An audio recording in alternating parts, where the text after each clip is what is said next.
Folks, grab a cold drink and settle in because I'm about to tell you the wildest story that ever tore through our little slice of suburban heaven called Lakeside Estates. You know the type of place. Rows of identical two-story colonials with lawns clipped like putting greens, American flags waving in perfect sync, and kids riding bikes without a care. On the surface, it was postcard pretty. White fences, community pools sparkling like a jewel, and every mailbox painted the exact same shade of approved beige. But underneath, it was a pressure cooker of rules, rumors, and one woman who thought she was the queen of the whole damn kingdom.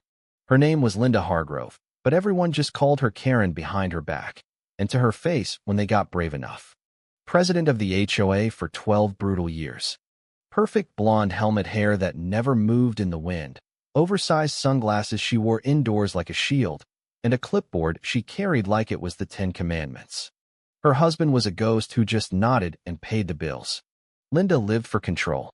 She loved nothing more than slapping fines on people for grass being 3/16 of an inch too tall or a trash can left out an hour past pickup.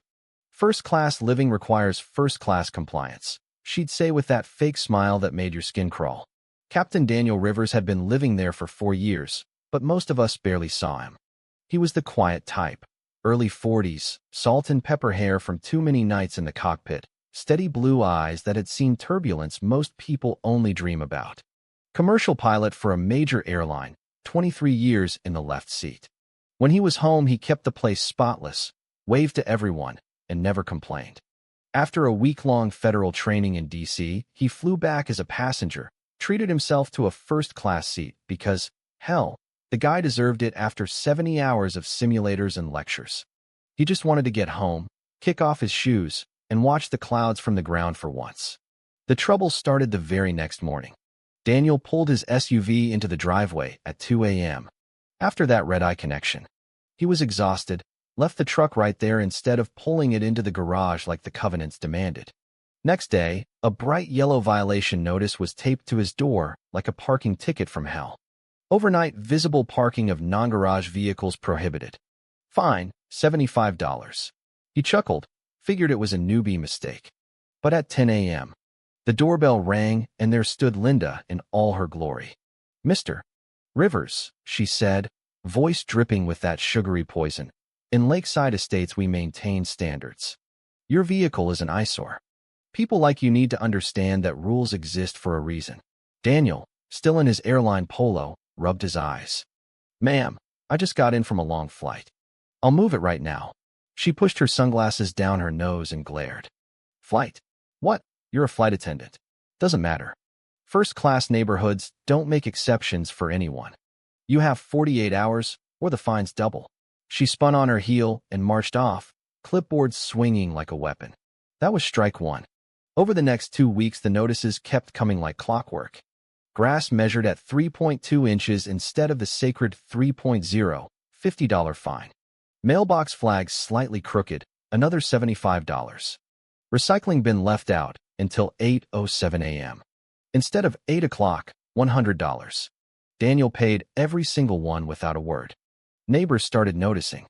Old Mrs. Patterson from across the street whispered to me over coffee, "She's got it out for that poor man. He's never late with dues, never loud, but she treats him like he's squatting." Daniel stayed calm on the outside, the way pilots do when the plane starts shaking. But inside he was simmering. He started keeping a folder, photos of Linda's own backyard with the unapproved pergola, her sister's car parked in the guest spot for 6 months straight, her rose bushes growing wild while she fined everyone else. He wasn't fighting yet. He was watching, waiting, collecting receipts like a man who knew the storm was coming. The whole neighborhood felt the tension. Block parties got awkward. People avoided eye contact when Linda walked by. Kids stopped playing near Daniel's house like he was contagious. And Daniel? He just mowed at midnight under the porch light, paid the fines, and kept flying.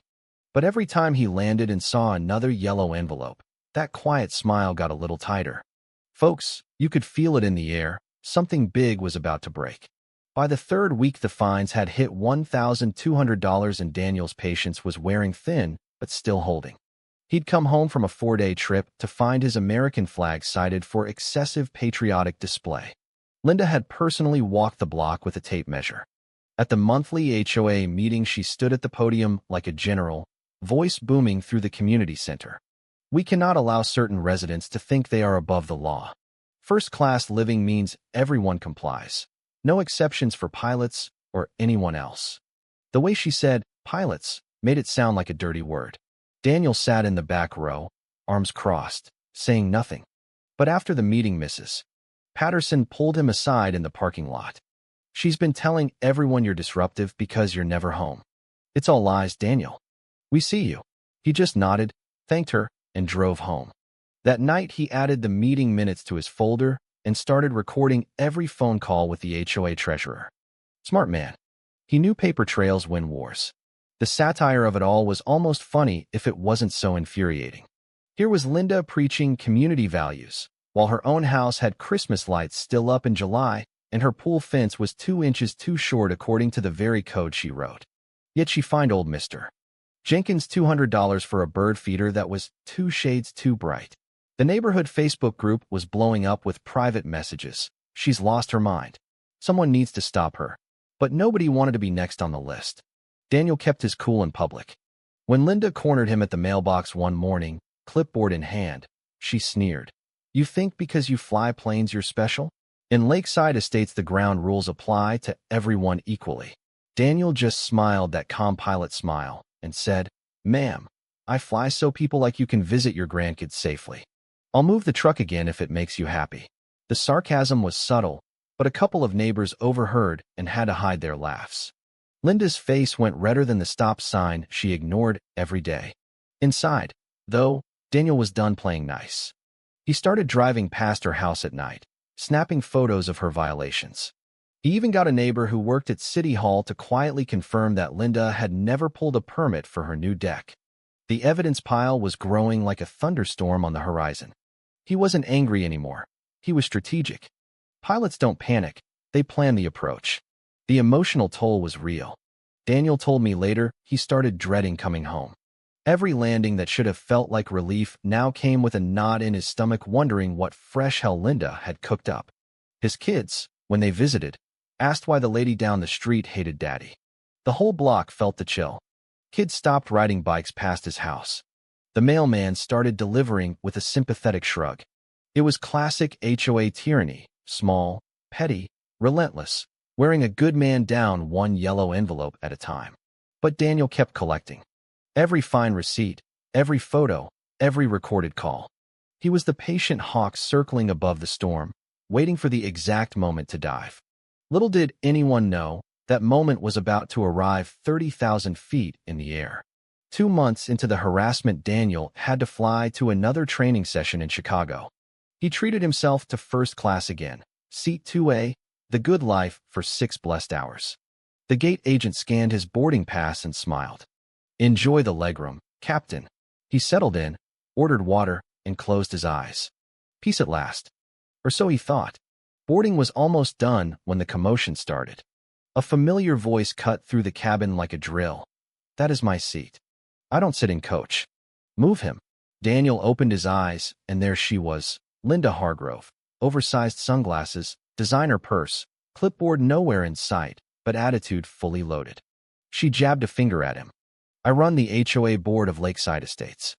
I deserve first class. He can sit in the back like everyone else.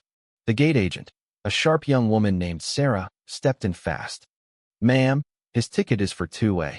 Yours is 15B. Please take your assigned seat. Linda's face twisted. Do you know who I am?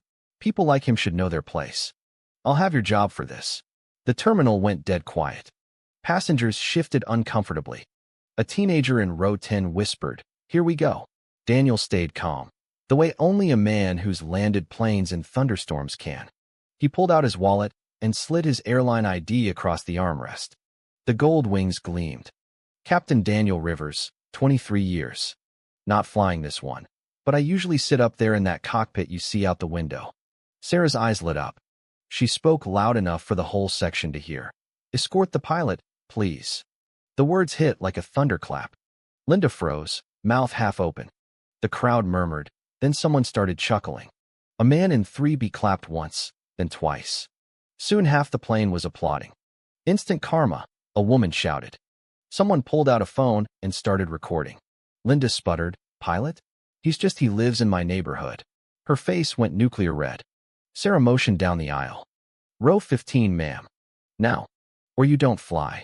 Linda shuffled away, head down, sunglasses hiding eyes that were probably burning with humiliation. The applause followed her the whole way. Daniel just sipped his water and watched the runway lights fade as we took off. But inside he knew this wasn't over. It was just getting started. The video hit social media before we even landed. By the time Daniel's Uber pulled into Lakeside Estates that night, the neighborhood group chat was exploding. "Is that our HOA president demanding a pilot's seat? She just got owned by the guy she's been fining for 2 months." Screenshots, clips, the whole thing. Neighbors who had been scared of Linda were suddenly posting laughing emojis. The twist nobody saw coming had just landed right in our quiet little suburb. The next morning, the drama exploded like a fuel leak. Linda tried to spin it on the group chat. "That video is edited. He's harassing me."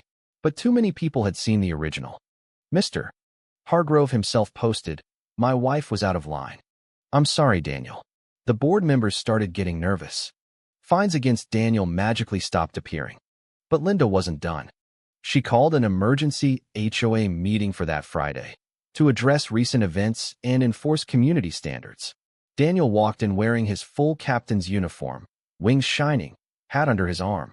The room went silent. Linda stood at the front, clipboard trembling slightly. "We cannot allow disruptive behavior. Mr. Rivers has violated multiple covenants, and now this public embarrassment. I move to place a lien on his property until compliance." Daniel stood up slow. "Before we vote, I'd like to share some compliance issues of my own." He connected his laptop to the projector.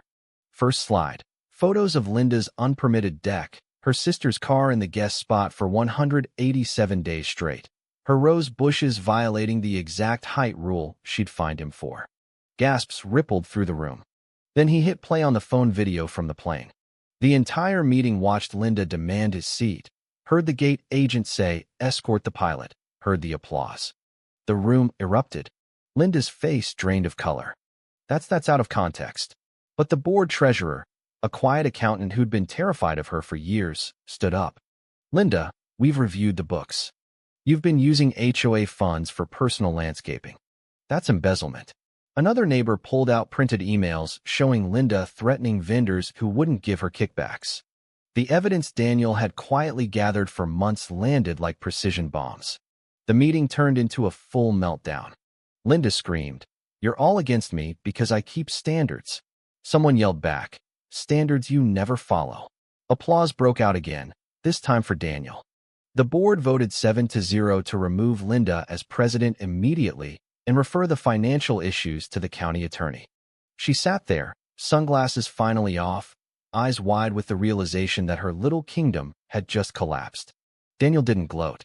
He just said quietly, "Ma'am, respect isn't demanded from a first-class seat. It's earned on the ground." The room cheered. Linda stormed out, head down, the same way she'd walked down that airplane aisle. The neighborhood felt lighter already. The weeks that followed were pure sweet justice. Linda's house went on the market within a month. She couldn't face the stares at the community pool. The county opened an investigation into the HOA funds. She ended up paying back every dime plus fines that made her old violations look like pocket change. The new board, elected in a landslide, rewrote the covenants to be actually reasonable. No more clipboard tyrants. Daniel? He became the quiet hero everyone waved to extra hard. Kids asked for autographs on their toy planes. Neighbors brought him casseroles like he'd won the Super Bowl. At the next block party, he finally relaxed, sitting in a lawn chair with a beer, watching the sunset over lawns that were now allowed to be 3.2 inches tall if they wanted. I ran into him by the mailboxes a few months later. "How does it feel?" I asked. He smiled that calm pilot smile, like finally landing after the longest flight of my life. Then he added, "Lesson I learned up there.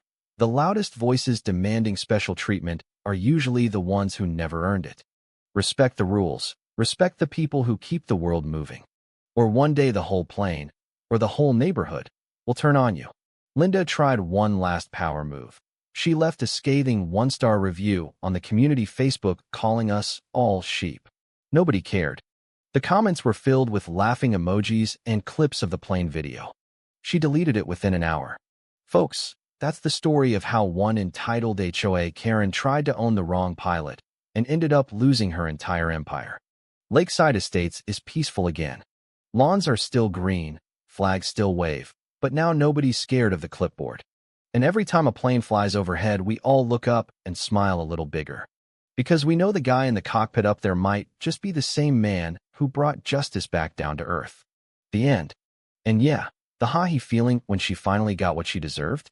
Absolutely priceless.